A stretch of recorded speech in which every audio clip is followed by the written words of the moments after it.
Today, we're going to dive into this really beautiful and profound story, and its title alone just pulls you in, A Tear That Became Faith. It's a very simple story on the surface, but as you'll see, its message about inner strength is truly timeless. And just look at that title. It really makes you think, right? How can a tear, something so small and often full of sorrow, actually transform into something as huge and powerful as faith? That's the core idea we're going to unpack together. Okay, so every great story starts by setting a powerful scene. So let's step into this world for a moment and really feel the setting. So the very first thing we see is just a cold night. And this isn't just about the temperature, you can almost feel it. It sets this mood of isolation, of hardship, a world that just feels empty of warmth. And where are we? We're outside a mosque. A place that's supposed to symbolize community and spiritual warmth. But we're on the outside looking in, which really just hammers home that feeling of being alone, of being excluded. And right at the center of this cold, lonely scene is a small, lone child, just shivering. That image, it just hits you, doesn't it?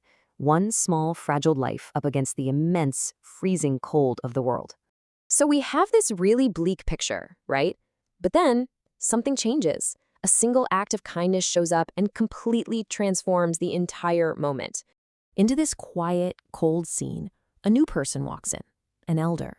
And what's important is, he doesn't just pass by. He sees the child. He really notices the kid's suffering, and he decides he has to do something about it. And what he does next is it's so simple, but it's incredibly powerful.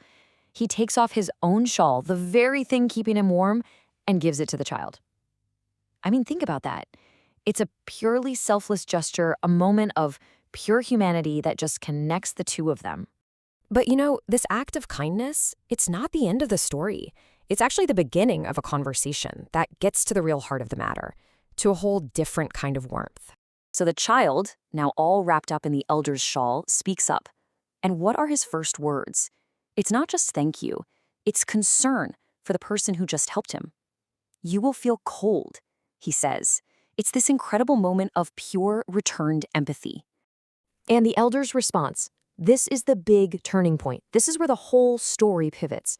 He just smiles, and with these few words, he shifts our focus completely from the physical cold of the night to the inner state of the soul.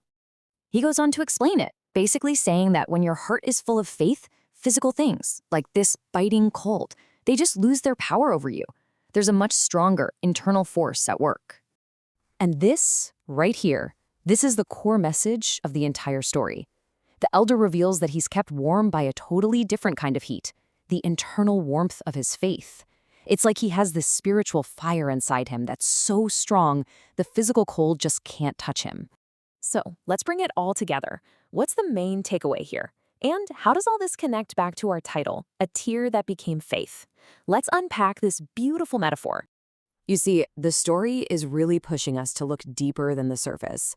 It's not just about a kind act on a cold night. It's really asking us to think, when the world around you feels cold and harsh, what is it that truly keeps you warm? So where does that tear from the title come from? Well, you can imagine it was the child's tear, right? A silent, frozen tear of despair. But it was transformed by that one unexpected act of kindness. That single moment of human connection planted a seed, showing that even in the coldest world, warmth can exist. And that's it. That's how a tear of suffering can become the first spark of faith. The story shows us that real faith is resilience, that true empathy comes from spiritual strength, and that one simple act can uncover a profound truth. And this contrast is really at the very heart of the story. On one side, you've got the physical world, the cold night, the shivering body, the outer hardship. But on the other, you have the spiritual world, the warmth of faith, a peaceful soul, and this deep inner certainty. The elder has learned to live in that second column, which makes him almost immune to the struggles of the first. And so this story leaves us with this timeless lesson. It reminds us that our external circumstances don't have to define our inner state. The final question it asks is really one for all of us to think about. In the cold, difficult moments of your own life, what is the source of your warmth? What is the faith that shields your soul?